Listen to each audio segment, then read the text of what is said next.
Hello there, a very good evening. Welcome to Rupavahini News. I'm Chamindi Samarasekara. And I'm Dhammika Kanayaka. Coming up, our top stories.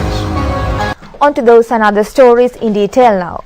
President Maithripala Sirisena says the late Minister MKADS Gunawardena was a leader of the lowest level of the society. The President points out he rendered an immense service to the nation as a people-friendly leader. President Maithripala Sirisena made these remarks while joining the condolence motion on late Minister MKADS Gunawardena in Parliament today. This was the first ever occasion that a President of the country had joined a condolence motion in the Parliament.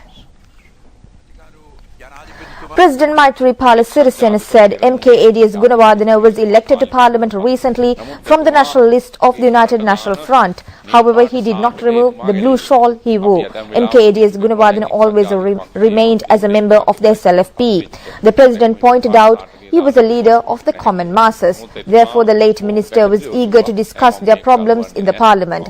President Maithripala Sirisena recalled that when he became the common candidate of the opposition, MKADS Gunawardena supported him bravely, expressing his stance. He was always against fraud and corruption. The President expressed his condolences on the demise of late minister. Secretary-General of the United Nations, Ban Ki-moon, is to arrive in the island for an official visit. His spokesman, Stefan Dujarric, made his disclosure addressing media briefing held in New York yesterday. Secretary-General of the United Nations, Ban Ki-moon, is to arrive in the island for an official visit. His spokesman, Stefan Dujarric, made this disclosure addressing a media briefing held in New York yesterday. The UN chief is scheduled to arrive in the country for a 3-day visit on 31st of this month.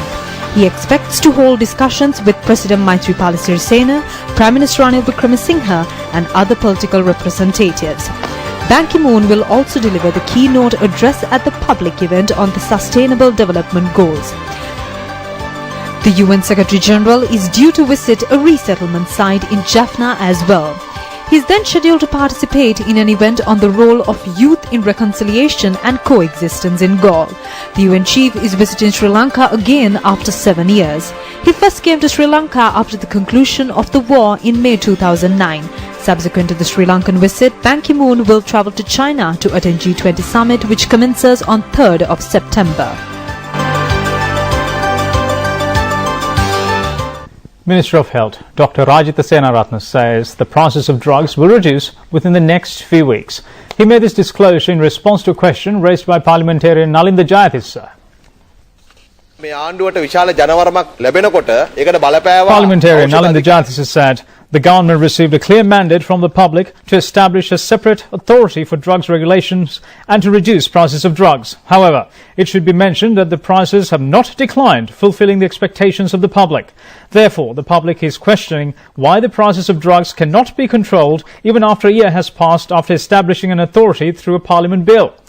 In reply, Minister Dr. Rajitha Senaratne said the drugs mafia can only be defeated by importing same drugs from different countries for different prices. A sum of 280,000 rupees will have to be spent to import a drug for cancer through a multinational company. However, a competition in this regard can be created only by importing the same drug from Russia at a lower price. Even Professor Seneka Bibile pointed out that drugs should be imported from socialist countries in order to reduce the prices.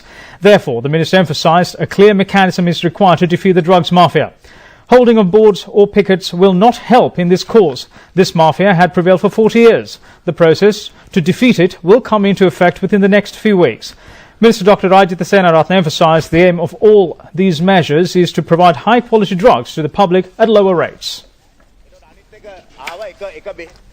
The Youth Front of the Sri Lanka Freedom Party says the largest number of youth in the party history will participate in the 65th anniversary celebrations of the SLFP. Its chairman Shantha Bandara expressed the following views at a media briefing held at party headquarters today. Chairman of the Youth Front of Sri Lanka Freedom Party, Shantha Bandara, said the party activists are eagerly awaiting to take part in this year's party celebrations. They are ready to further strengthen the party's forward march, supporting present leader Maithripala Sirisena. The massive party celebrations to be held in the history of Sri Lanka Freedom Party will be organized at Kurunegala. Shantha Bandara said those who refrain from attending the party celebrations will have no place to go but to come back to the party at the end. Therefore, he He urged all party members to come to Kurunagal ignoring their petty differences. Japan is to dispatch a team to Sri Lanka to inquire about the potential for infrastructure investment in the key port of Trincomalee. The Kyoto News Service reported the move aimed at strengthening bilateral cooperation through infrastructure. For Japan, closer cooperation with Sri Lanka could help secure vital sea lanes used to import from the Middle East. The two countries are also expected to improve cooperation on maritime security. The member countries of the Colombo process have agreed to work collectively under 5 topics to reap the benefits from migrant workers in the Asian region. Its chairperson made this disclosure while speaking to journalists at the end of the forum. The 4th senior officials meeting and the 5th ministerial convention of the Colombo process, which was held with the participation of 12 Asian countries, concluded yesterday. One of the features of this year's forum was Cambodia obtaining membership. The discussions focused on introducing a proper recruitment process, implementing a common program for training and safe money transactions.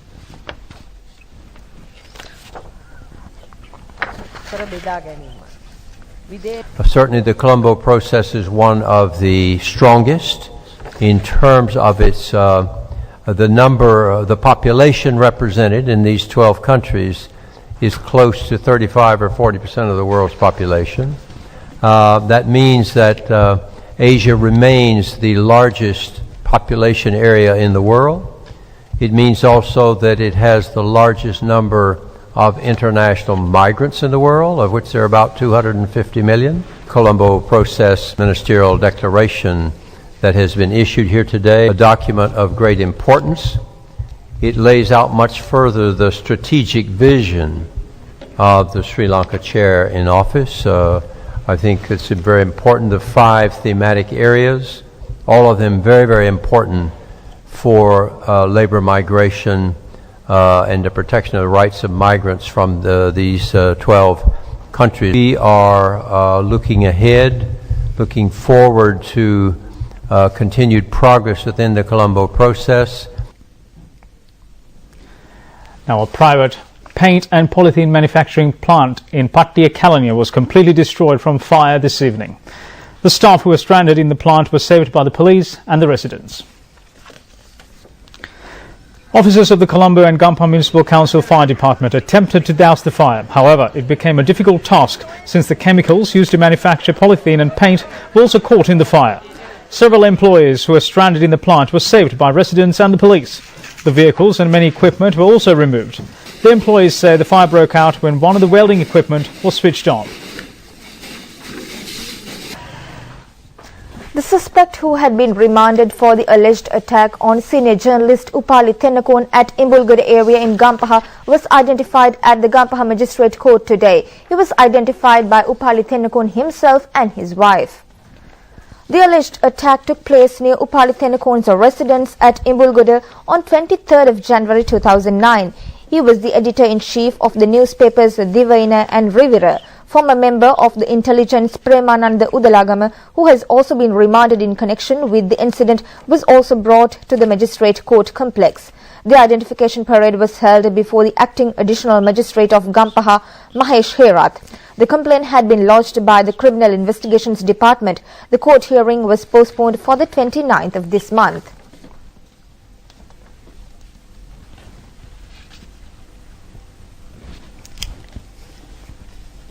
Veteran journalist Upali Tennakon said he is pleased to see the justice is being served. The CID is carrying out the investigations in this regard in a satisfactory manner. Veteran journalist Upali Tennakon said what remains as a question is not the ones who attacked him but the ones who are behind the attack. Director General of the Sri Lanka Rupavahini Corporation, Professor Sunil Shanta, has been elected as the Vice President of the Asia Pacific Institute for Broadcasting Development. The election was made at the Institute's General Conference held at Iranian capital Tehran. The Iran is hosting the 42nd annual gathering and the 15th AIBD General Conference from 25th to the 27th of this month. The election of President and the Vice President took place today. Director General of the Sri Lanka Rupavahini Corporation, Professor Sunil Shanta, who received votes more than the Pakistani candidate, was elected as the Vice President for the next 2 years. The post of presidency was awarded to Iran. Now, the World Health Organization handed over emergency equipment worth 80 million rupees to the Sri Lankan government at Colombo today. The donation has been made with the objective of strengthening the government emergency medical response capacity. The emergency medical supplies and equipment include 4 complete mobile hospitals. They're equipped with the necessary medical supplies and equipment in the form of inter-agency emergency health kits, surgical kits, health post kits and cool storage capacity. The mobile hospitals are self-sufficient and have power, water and sanitary facilities as well.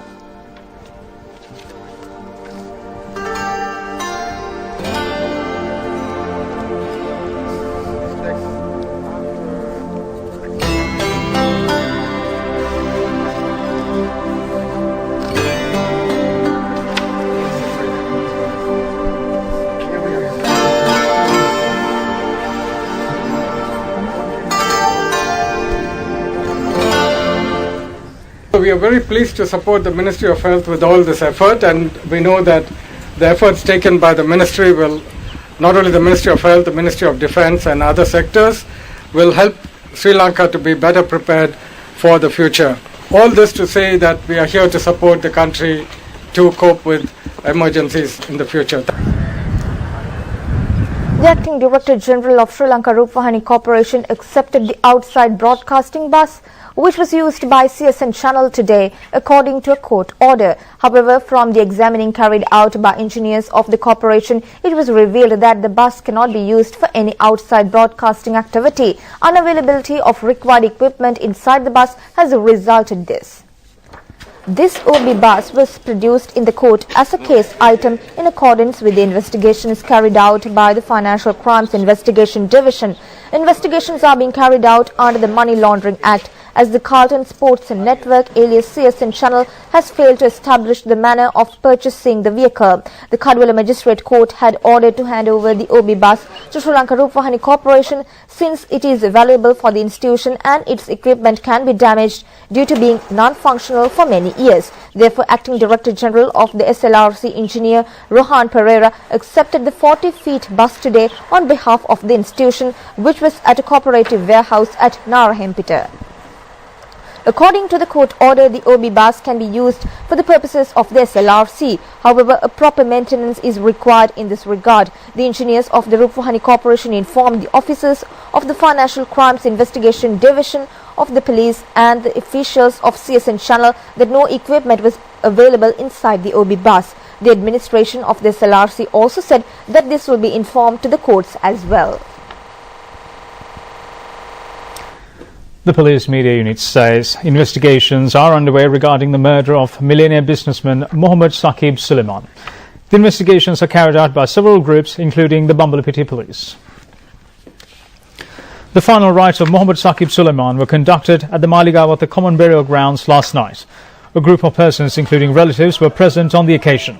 The millionaire businessman was abducted on the night of the 21st of this month in front of his residence at Kotalawala Avenue, Colombo 4. The wife of the businessman had lodged a complaint at the Bambalapitiya police. Subsequently, his body was found in Rukmalgama, Maunella. Let's have a look around Asia in 1 minute.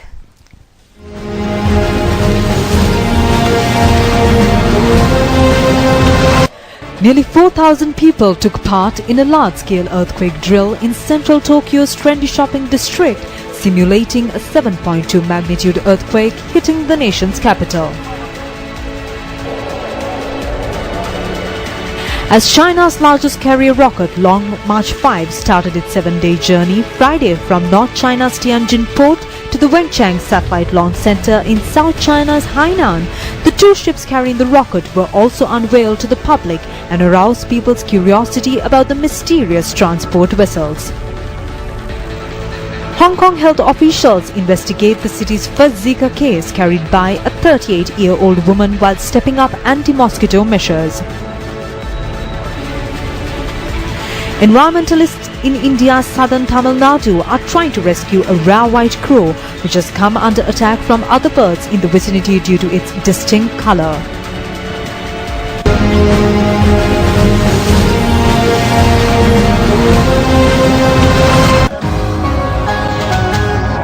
Welcome back. You're watching Rupavahini Channel English News. Now we continue with more local stories. The government has requested the farmers to engage in their cultivations only using organic fertilizer to create a toxin-free country. The leader of the nation has set an example in this regard by cultivating his paddy field using only organic fertilizer. The collecting of Yalla season harvest of President Maithripala Sirisena's paddy field was carried out this morning. Only local paddy seeds were cultivated in the 5-acre paddy land. A higher harvest was received from the cultivation conducted using only organic fertilizer. Natural fertilizer developed by the National Institute of Basic Studies and biofilm fertilizer were used in this regard. Director of Special Projects of the President, Premasiri Munasinghe, said the process has been a success. The paddy was collected with the contribution of Civil Security Force members. The Construct 2016 exhibition commenced at the BMICH premises in Colombo this morning. It will be held till the 28th of this month. The exhibition was declared open by Minister of Housing and Construction Sajid Premedasa. It is comprised of 280 stalls. The public will have the opportunity to purchase machineries and equipment required for construction purposes and to have consultations as well. This is the 16th edition of the Construct exhibition. A large number of persons, including people's representatives, were present at the inauguration ceremony. The All-Shares Price Index closed at 6,550.91 points, having increased by 38.80 points, and the S&P SL 20 Index closed at 3,584.93 points, having dropped by minus 27.64 points at the end of trading in the Colombo Stock Exchange today.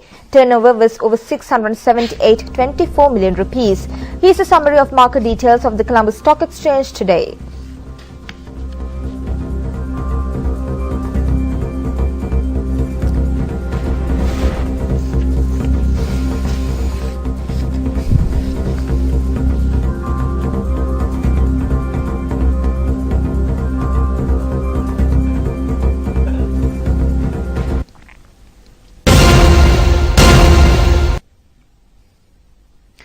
Welcome back. Now it's time to have a look at news from around the world. Italy has declared a state of emergency in the regions worst hit by Wednesday's earthquake as hopes of finding more survivors fade. Prime Minister Matteo Renzi has pledged €50 million in funds for rebuilding. At least 268 people are now known to have died and 400 were injured. Teams have continued to search the rubble of toppled buildings for a second night. However, hundreds of aftershocks have hampered the efforts of the 5,000 rescuers. In addition to the funds, Renzi cancelled taxes for residents and announced a new initiative, Italian Homes, to tackle criticism over shoddy construction. But he also said that it was absurd to think that Italy could build completely quake-proof buildings. It follows criticism in the Italian press over building standards in high-risk areas. Some of the buildings that collapsed had recently been renovated. Historic towns do not have to conform to anti-earthquake building regulations, which are also often not applied when new buildings are put up. The 6.2 magnitude quake hit in the early hours of Wednesday, 100 kilometers northeast of Rome in the mountainous central Italy. The worst affected towns are usually sparsely populated, but have been swelled by tourists visiting for summer, making estimates for the precise number of missing persons difficult. An impoverished man in India carried his wife's body for 12 kilometers after the hospital where she died allegedly failed to provide an ambulance to carry the body back to their village. Dana Maji's wife Amang died from tuberculosis in the district hospital in Bhavanipatna town in Orissa state. Maji said his village was 60 kilometers away and he couldn't afford to hire a vehicle. The hospital authorities have denied his charge. Maji, however, alleged that his wife died on Tuesday night and that he began walking with her body on Wednesday after the hospital staff kept asking him to remove the body. Now for some international news in brief.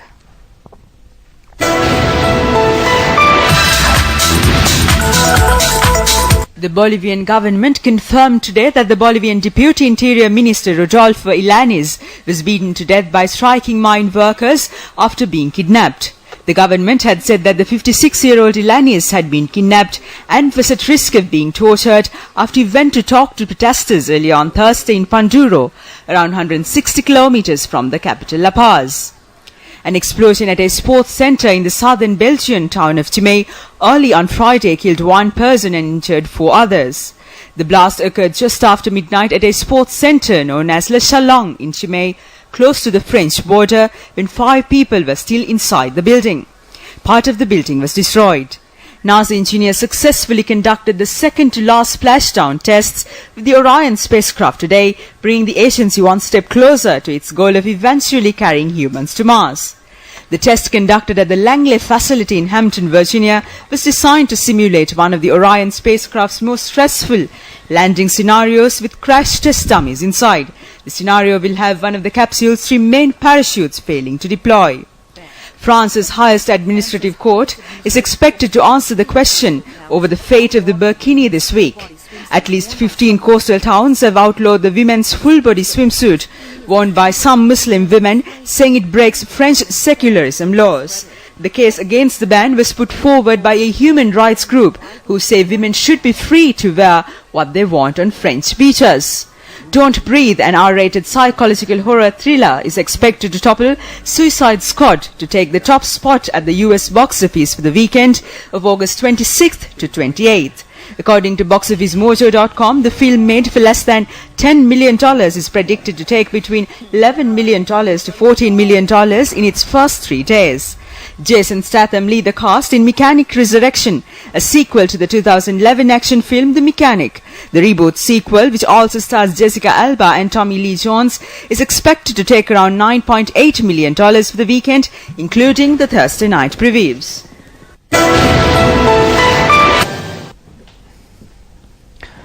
Time for sport, and we start with cricket.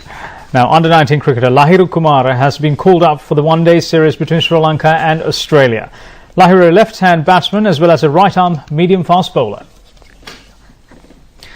The Sri Lankan Cricket Selection Committee has decided to include him in the national squad due to the talent he's shown in the matches of the under-19 team's Tour of England. Lahiru Kumara has replaced Milinda Sirivardhan in the squad. The 16-man national squad was named this evening for the 3rd one-day international between Sri Lanka and Australia that will be played at Rangiri Dambulu Stadium on the 28th of this month. Angela Matthews is the captain, while Dinesh Chandimal remains as the vice-captain. Meanwhile, the International Cricket Council has decided to fine 15% of all-rounder Thisara Pereira's match fee for his reaction after dismissing Australian batsman David Warner in the second one international. He was found to have breached the ICC Code of Conduct for players. Meanwhile, Australian fast bowler Mitchell Starc has also received an official reprimand for breaching the code as well. Starc threw the ball towards Dinesh Chandimal after finishing an over. Now, the Super League matches of the volleyball tournament organised by the Sri Lanka Rupavahini Corporation and the National Youth Services Council are now being held at the Jayaraj Fernandopoulos Indoor Stadium in Colombo. The tournament is organised for the 30th year. The Super League round matches will be held till the 30th of this month. 10 men's teams and 8 women's teams are taking part in this year's tournament. The matches are being held under Group A and B categories. Winners will be awarded a cash prize of 100,000 rupees. In addition, special awards will be given to the players of the tournament.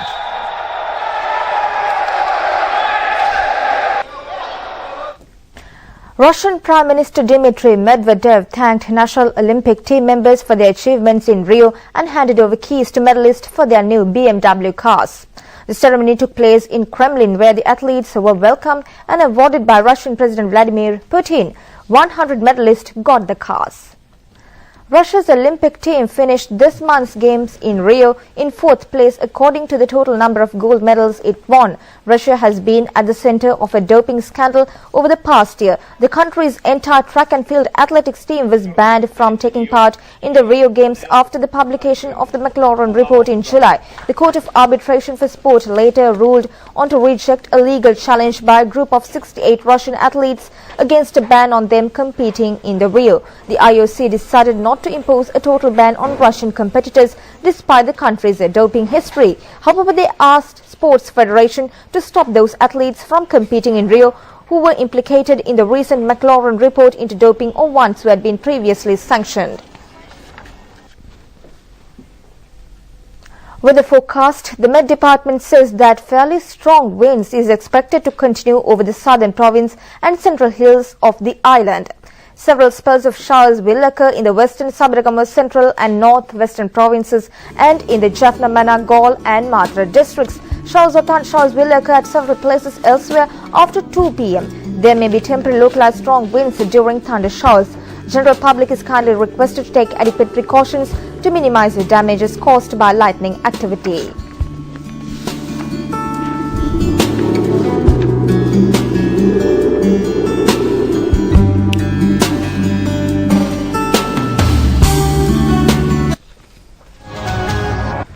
And that's all from us at Rupavahini Inshallah English News. Thanks for watching.